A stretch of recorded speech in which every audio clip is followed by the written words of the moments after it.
Oh, we're gonna keep Todd on this corner right here. There we go. And he's not touching the lava lamp. Something invited itself into my friend's home. I've told this story on another subreddit, but this is the one haunting experience that really freaked me out. When I was younger, I had a next door neighbor named Lexi, and she was my best friend. Our parents would go on trips on motorcycles with each other, and we would camp out at one of our houses until they came back. It was normal for fuck, I fucked it up already. Normal. It was normal for us. We never had any paranormal events prior to this specific night. We were sitting in our bedroom, talking and doing what we normally did. We saw a bright light through her window, followed with the sound of motorcycles pulling onto the gravel driveway. We instantly think, okay, our parents forgot something. But before we could even get up to leave the bedroom, we heard a knock and a soft woman's voice say, "Hello?" The front door opened. This was a familiar sound because the door scraped against the hardwood flooring. We panicked, thinking there was an intruder at this point because this woman didn't sound like our family. We have very, very Texan voices. Todd scared me.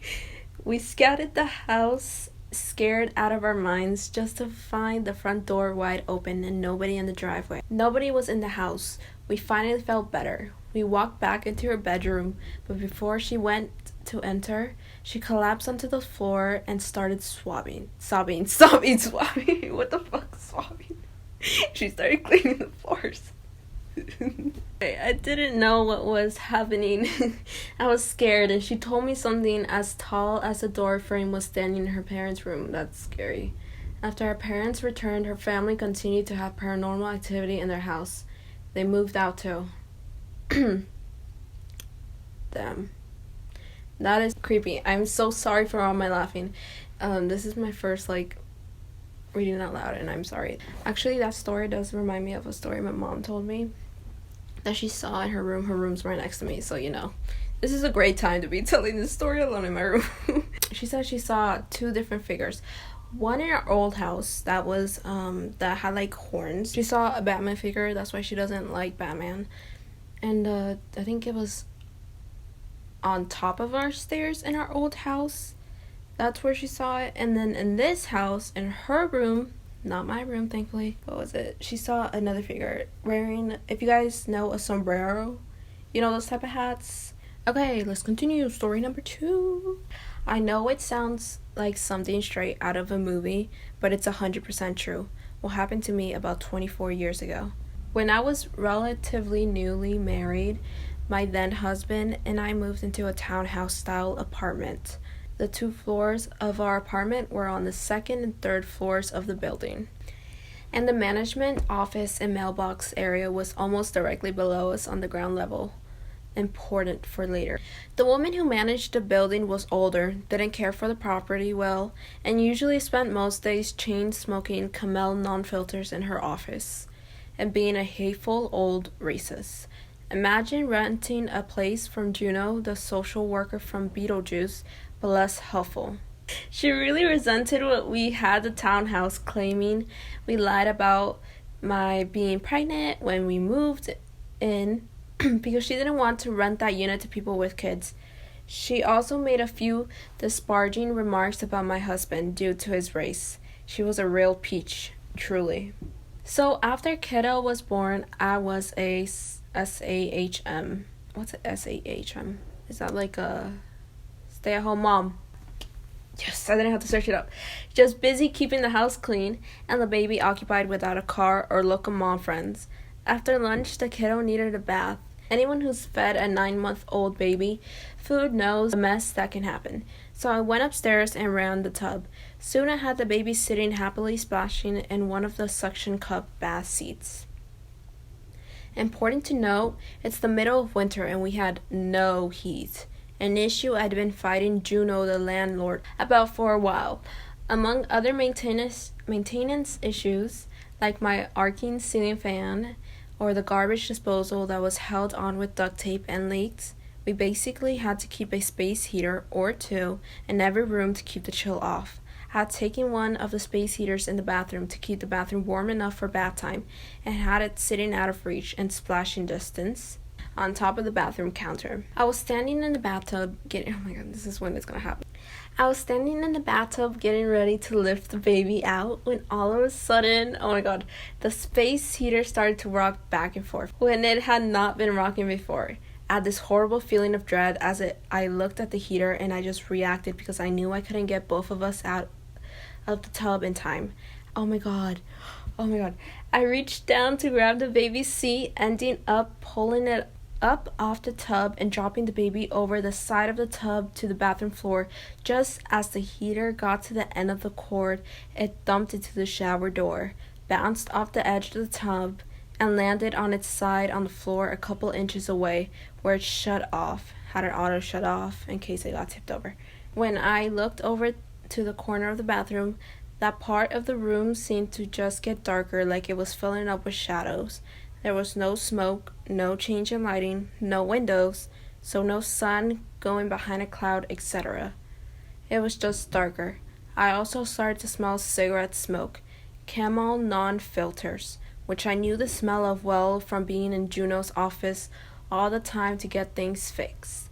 The smell was so thick it made me cough and my chest ached, but I couldn't see any smoke haze, and I felt this overwhelming sensation of hatred and malice, like someone was standing there giving me a death glare.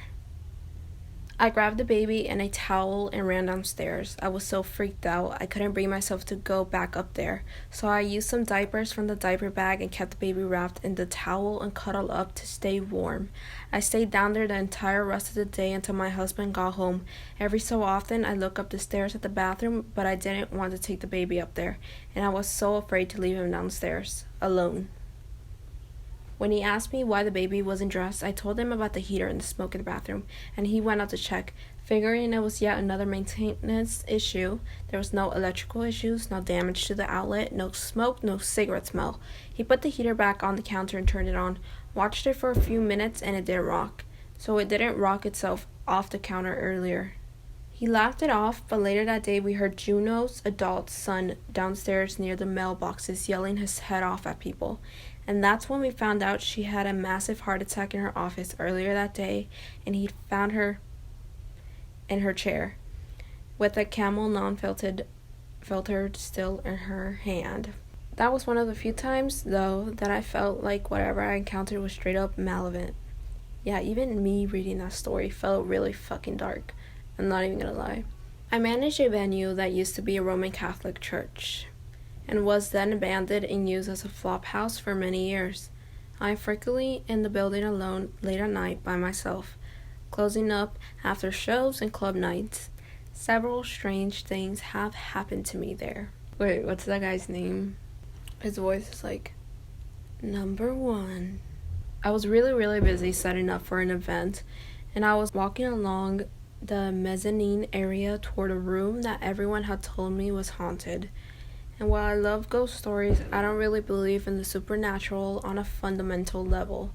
The last thing on my mind at this time was spooky stuff. I was en route from one area to another, on a mission to do some logistical task or another. I paused at the railing, and suddenly I felt a sensation of being grabbed hard around the ankle. I have a story to tell. As though from below, which made no sense as it was a 25-foot drop down to the main floor.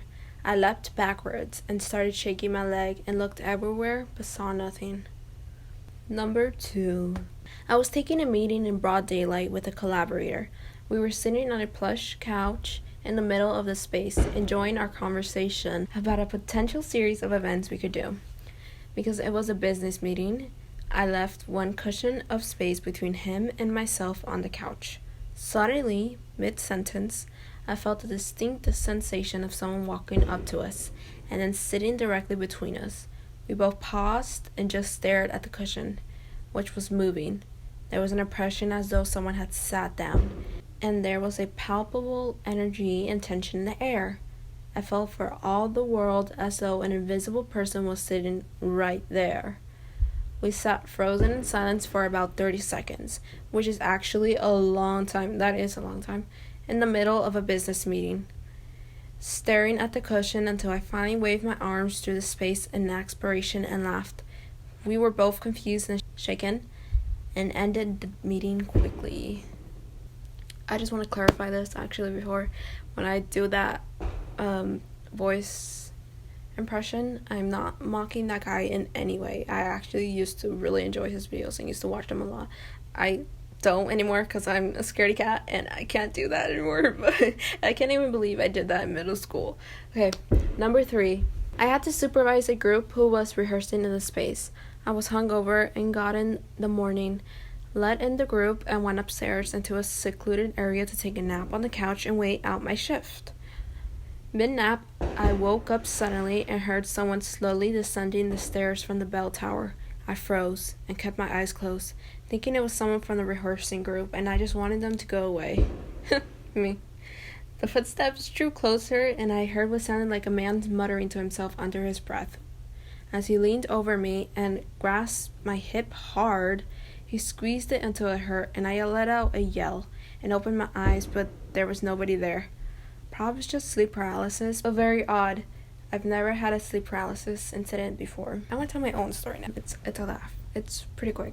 I was still in middle school, I believe, and I was, washing the plates, washing the dishes. All of a sudden, I feel something grab my leg. It was my left leg. I remember this. And my heart literally just drops. It dropped. I'm like, what the fuck? What just grabbed my leg? And I still feel it. It's still there. And I'm like, I'm alone. I'm washing dishes. I don't want to look down, but I'm like, I gotta look down. I built up the courage to look down. And it was just my right foot. It just ended up being my right foot. My left foot ended up falling asleep because I was just washing dishes. And my right foot ended up on top of my left ankle, and it felt like somebody gripped my leg, and that's when I scared the shit out of myself. Even though it was me, it's still scary. My heart was still pounding. So that's my story. That's all for today, guys. Comment down below if you got spooked just like I did. You gotta be honest though. I really want to know which stories spooked you out. And most importantly, don't forget to like, subscribe, and turn on the post notifications so you can see more videos and be part of my family. Peace out.